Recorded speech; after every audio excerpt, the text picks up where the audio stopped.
But okay, I'll give you a way, a strategy to understand and think. Apa yang saya present di sini is just classification. Classification of many different types of chromatography. You go to anywhere in the world, anywhere, any lab, when you mention these names, it's standard. Everyone will understand, hopefully, what you mean. Okay? So, again, don't rely 100% on being an expert with chromatography based on the class notes. This is just to introduce to you the keywords, and I expect you to go out on the web and look at the keywords and understand the material that you can find. Traditionally, waktu saya belajar dulu, dia tak ada internet. Dia ada textbook, right? And the lecturer will not give anything like this. He or she would come and ramble je sebab kalau kita miss kelas dia, kita ambil kelas dia and next time, it's going to be very different. Okay? Nanti topik dia lebih kurang sama. But the strategy is always looking at keywords and then going back to studying later. I know this might be a surprise for many of you. I don't understand why. But that's generally the case. And that's how you learn. It's not like you come to class and then expect to be an expert just by attending classes. It doesn't work. Okay? This is not phenomena. This is not phenomena.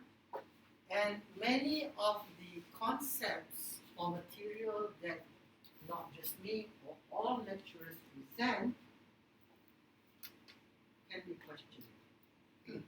And I don't know whether I explain it in this class or my other class. How many classes of proteins are there that you learn about? How many classes of enzymes that you learn about?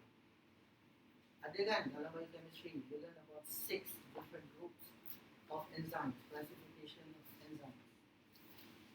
And now, if you look at the web, it's not 6, it's 7. And the last one has just been discovered 3 years ago. Okay? Isoelectric focusing, the one that I mentioned. Now I'm teaching you isoelectric focusing, the definition, how it works, how you can go out and just buy the equipment that does isoelectric focusing. During my time, it's just developmental. It's not something that you can buy. So if you take that trend, you can say that everything that I presented to you today and also previously can be questioned, and it is an ever-evolving concept. It's not something that is cast in stone. And you need to realize that. You need to acknowledge that. You must understand that whatever you learn now, 2023, when you graduate, when you work, and then you meet your juniors, maybe 3 years in the future, 5 years in the future, don't assume that he or she knows exactly the same as what you know. Probably he or she will know something that is different. Maybe what you know is already obsolete. Right? Now, that's the sad reality of it. But so far, the 6 different chromatography has lasted for 20 years. Pretty much. Okay? First one, size of gel filtration. Easiest, most rudimentary. What does it mean? Separation solely on the basis of size of the molecule. Maybe you can add a little charge. But mostly size. Okay? That's why we call it size exclusion. It's just based on the size and shape. I'll go into further details later, but this is just giving you the categories or the classifications of chromatography. Ion exchange, it looks at the charge of the molecule. Chromatofocusing, also charge. Chromatofocusing is related to isoelectric focusing, but they're not the same thing. Isoelectric focusing requires an application of an electric field to create the pH gradient, whereas chromatofocusing does not. Okay? Affinity chromatography, a very big thing, especially in biological lab, because affinity is very specific. We're talking about antigen antibody binding, very specific. Hydrophobic interaction deals with hydrophobicity, light versus light. If you have charges, positive and negative charge tend to bind with one another. But what if you have something that is hydrophobic? You also find that anything that is hydrophobic tend to congregate more or aggregate or form close proximity with hydrophobicity.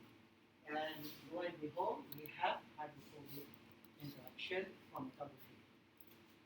Immobilized metal ion affinity. This comes with the realization that many biological molecules, including the red blood heme group, requires metal cofactors. Okay? And they bind quite strongly to certain metals. So why don't we use that and put it in the stationary phase, and maybe we could use it to separate out? Yes, we can. Okay? So that brings rise to the immobilized metal ion affinity, and those are the 6 different classes of the chromatography. So many matrices are commercially available for purification of proteins. For example, agarose, cellulose, polyacrylamide. Now, all of these are talking about the chromatography system and columns. So you can change the column, you can use the same equipment, but you can change the column whether you want a certain stationary phase or the other stationary phase. Let's start with gel chromatography. Gel chromatography, it does seem to be counterintuitive, but the small molecules tend to be retained in the column longer. And the large molecules tend to be coming out or emitted out of the column much quicker. And the reason for this is the options of the compounds. If the compound is very small, to travel from the inlet to the outlet of the column, it has to go through the tiny pores of the stationary phase. Okay? So you've got a sponge-like gel beads that is packed in the column, and those beads will have pores, holes. Okay? So a small compound will tend to go into the holes because it can fit, and because of that, it will require more time to pass through the column. Whereas a larger compound would not fit into the holes and therefore would just trickle down on the sides of the beads, therefore clearing the column much more rapidly compared to the small compounds. Okay? That's why it really depends on size and shape. And this is very common and cheap to manufacture, and that's why at an industrial scale you've got gel filtration that is packed in very big columns, and you've got beads filling up the filter bed, and liquid is being introduced from the top and it trickles down through the column. This is useful to remove salts because salts are very tiny and it tends to be stuck in pores, and low molecular weight compounds from high molecular weight structures. Okay? And that is fairly obvious from the explanation that I've given you. It's basically separating based on different sizes. And this is how it works. So you've got the beads in, and you see two different. This is of course an exaggeration. Usually in the solution that you pass through, it's not just two different solids. You've got maybe hundreds of different compounds that are together well mixed. And the idea is the small molecules would spend stuck in the pores of the beads, but eventually it will go out of the column because there is a continuous flow of the mobile phase that is being introduced into the column. Okay? So imagine that the liquid is moving from the top and it leaks out. And if you look at the detector, remember earlier I said about having a detector? If we have a detector that detects protein and these red and green protein molecules, you will see a peak in one and then you will see another peak in another. Okay? So this is the very idealistic, almost non-existent in real life. Okay? Usually what we will get is a peak, and then before it goes down, we've got another peak, another peak, another peak, and the tend to measures one another. That is common, especially if you think about how many different types of proteins a cell can produce. Okay? And of course, it goes into another topic of trying to optimize the conditions to separate out the cells, to separate out the compounds. So the next one is the ion exchange. This introduces a charge. The charge comes into play. There are two different types, the cation exchanges and also the anion exchanges. Cation deals with the negatively charged groups, whereas the anion deals with the positively charged groups. Does size play a role? Yes. But in this case, you're not trying to separate out the compounds that differ significantly in their sizes. So if you use size, it may not be effective. But you would choose this if the charge of one molecule differs a lot with another molecule. Right? So yeah, you can have a combination, but generally you look at the most prominent difference in property and you use that for separation. And this is how it works. In the initial stage, you've got the beads with a certain equilibrium. This is what I mean earlier, equilibrate the column. To make sure that the column, all of the beads, this is just one bead, exaggerated. So imagine these beads are very tiny and there are hundreds or thousands of them in the column. And once you've introduced the solution, you get the absorption of the target onto the beads, displacing the counter ions of the initial buffer. So the yellow ones are the buffers that you introduce or you prepare yourself. The ones that you want are the ones in red and blue, and also the green, ions in the green. Okay, the green and the yellow are the changes that you introduce in the mobile phase. So mobile phase, you remember much earlier in today's talk, I said it could either be constant, which means that you only use the yellow, round, spherical solvent, or you could vary the concentration, gradually changing from the yellow to the green. Okay? And why do you do that? Because by doing that, you change the surface chemistry of the beads, and you preferentially elute out the red ones first, and then release the blue ones. You don't want them to be released together. Okay? And that's the reason why you start the elution, introduce the green mobile phase, and then the mobile phase will take over. And once these two have been eluted out, you must regenerate the beads. And how do you regenerate the beads? You introduce back the yellow spherical solvent to equilibrate it back to this state.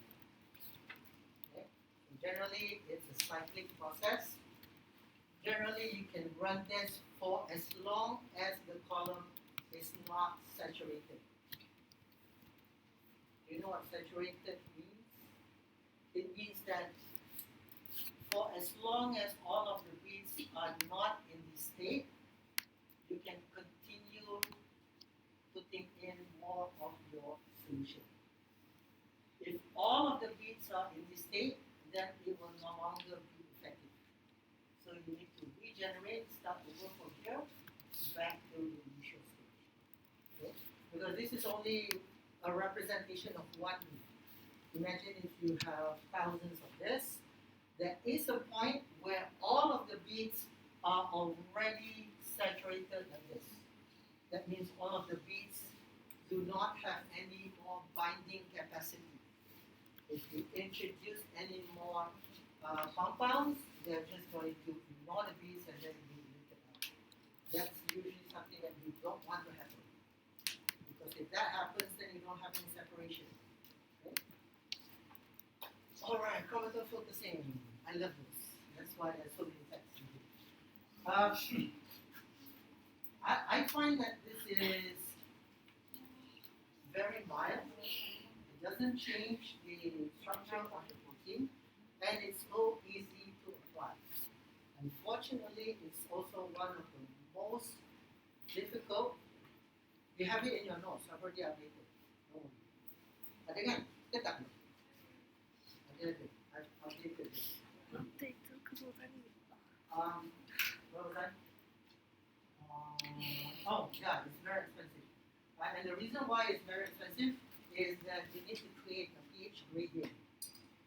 That means in the column, you can have a pH of starting 2, and then 2.1, 2.2, 2.3, 2.4, and so on. Okay?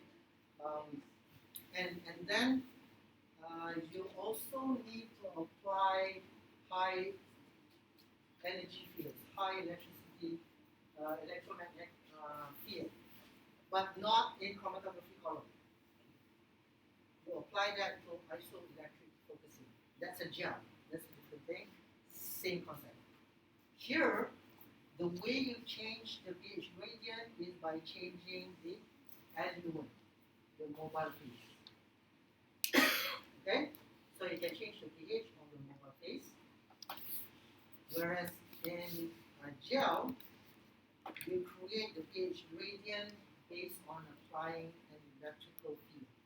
So from one end of the gel to another end of the gel, you get many different pH, gradually increasing from one to another. This one here, the column changes the pH based on the aluminum. Okay? And usually this is so good that you can separate out isoelectric point that differs only by 0.02 pH. So it becomes very specific to the proteins that you are interested in. Okay, how does it work? It works basically by looking at the surface charge or the net surface charge of a protein. Whenever you have charges on the surface of a protein, they tend to be soluble, they tend to stick to the oppositely charged surface. But when you get it at its isoelectric point, it doesn't have any net charge, therefore it doesn't stick. If it doesn't stick, you can remove it out. Okay? So that's how it works. Another gotcha about this is it is super sensitive, super sensitive. And out of the many, if you're doing a comparison with gels, there are many different kinds of gels. There are affinity gels as well. There are SDS-based gels. You're familiar with it. That is also isoelectric focusing gels. And the isoelectric focusing gels are the most problematic of them all. Okay? Why is it problematic? Well, we could spend another lecture. I don't want to deal with isoelectric focusing. I can tell people to deal with it or not with it. Okay, now this is how it works. You have the PI of each protein, and you can see the net charge of how individual proteins change. they do not change the same time, but they have the same curvature, same shape. Okay? So the ones in blue, you see that it goes to 0 and pH just shy of pH 6. And then followed by the one in green, then the one in red. And then you see that because of this, you see the red one coming out first, and then the green one, and then the green. This shows you the pH gradient of the mobile phase. How do you change it? Well, you can change it during the preparation, and you can use it or you introduce it into the column. And as time progresses, the pH changes from, in this case, 9 to 6. Okay. Why 9 to 6? Well, that really depends on the protein of interest. You can have a buffer that goes much wider, from 9 to 4, for example, 9 to 3. The idea here is that the wider the gap,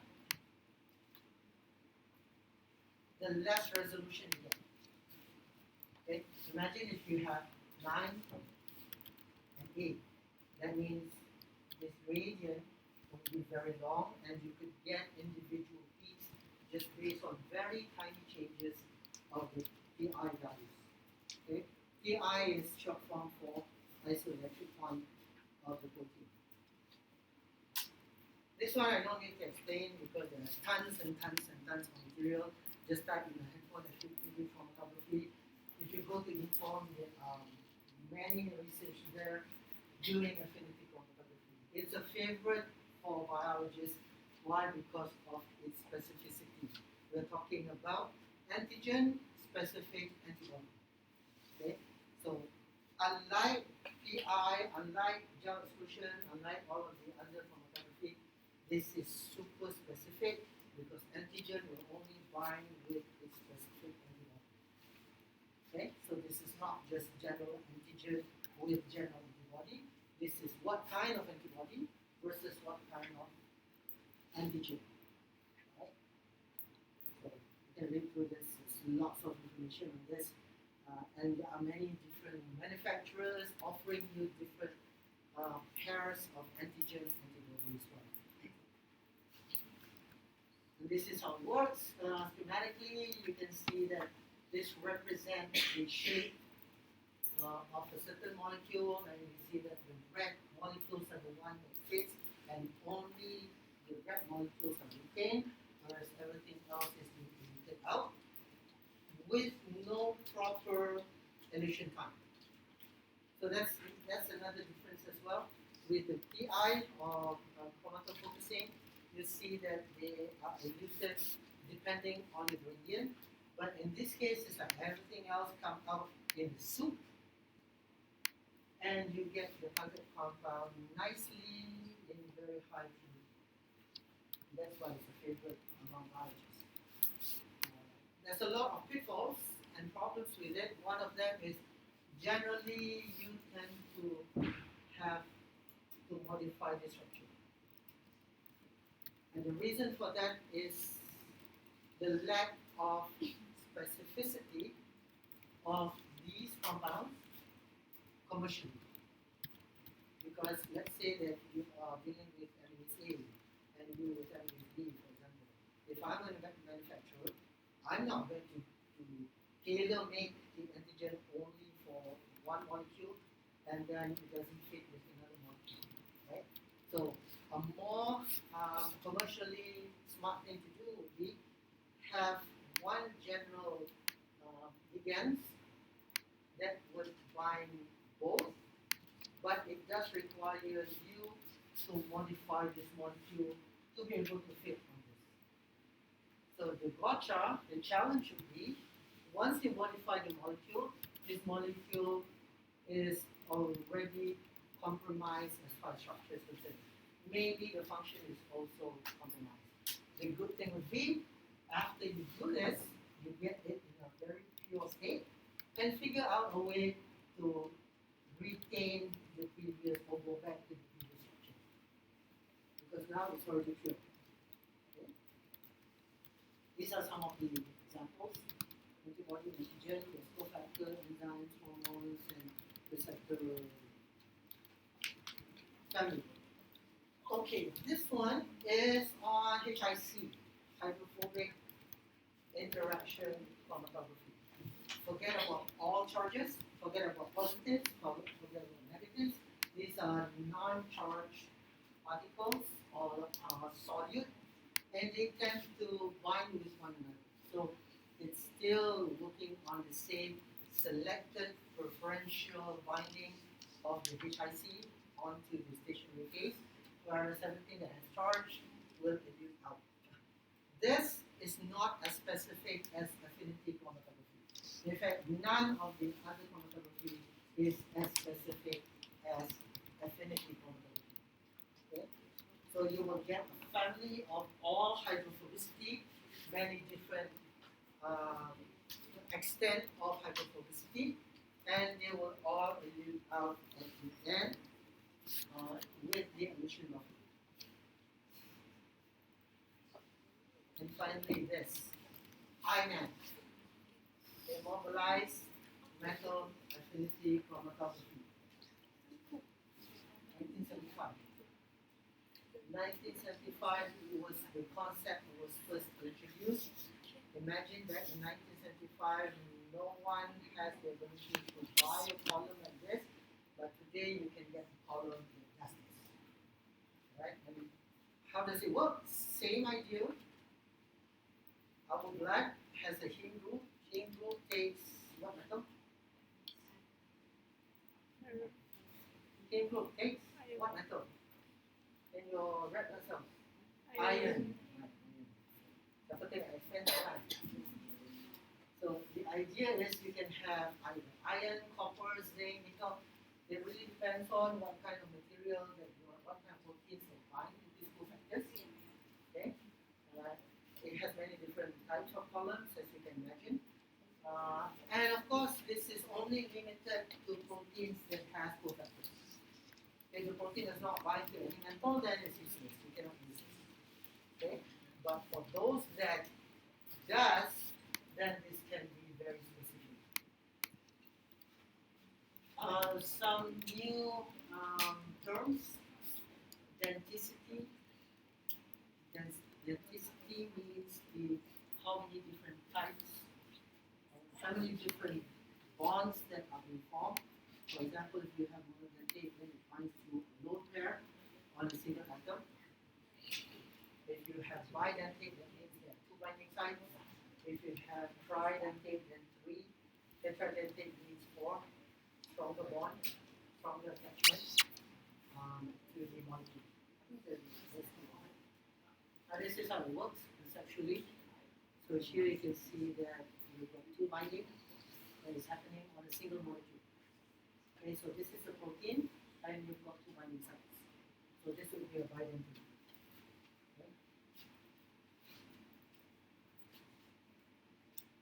Okay, that's the end of chromatography. All right, you have to search on these to understand better, but generally the way to understand this is simply think about what binds to another, and the only difference would be the approach of how they bind, whether it's binding because of polarity, whether it's binding due to hydrophobicity, specificity due to affinity, or the cofactor or hydrophobicity, those kind of stuff. But the variations give you many different types of chromatography. This one here is only general. I'm not going into formulation at all. In fact, you don't see much of a formulation. There's a course that I know that deals with just formulation among any other topics in pharmacy, School of Pharmacy, because you guys use shampoo, toothpaste, right? You take antibiotics when you're sick. Not all of the items that you take are active compounds, right? I take tablets, and that tablet stays 5 milligrams or something. If you look at 5 milligrams, it's hardly a speck, but the tablet is quite big, right? So what makes the tablet big? What makes the toothpaste and smells nice and have the same certain structure or viscosity that it appeals to you? It has to do with formulation. Usually the active ingredient is a very tiny portion of what we're using because the active ingredient does not require very high concentration in order for it to be active. Well, what do you put in the formulation? Stabilizers. Anything that appeals to the consumer. Anything that would help extend the shelf life of the active compound. Okay? Or anything that would help it withstand higher temperatures. For example, proteins, if you have it in paste form, it will hardly last a day in room temperature. Right? You need to refrigerate them. And you've all heard about the COVID vaccine. The first COVID vaccine requires storage at, I think it was like -70 or something. So, and you know why that happens? Because we don't really have the luxury of time to come up with proper formulation. We just get the active compound. That active compound works. Let's try to get it or distribute it to the general population as quickly as possible. And that's why all of the vaccines are called experimental use only. Right? All of them. Because generally it takes more than 10 years to develop a vaccine. Okay, so same idea. As long as you understand what works, I will not ask you specific formulation, but realize that this is an important step before you market the product out into the consumer. Okay? Because the pure compound will not help the product to be stable. Still more. I'm not going to finish this. Okay, I'm going to stop right there because the next couple of slides are talking about the preparation before you get into packaging and distributing to consumers. Please get back to me on when you want to continue with the online class or if you have any objections. Class monitor, the class monitor, we can hold a lecture now.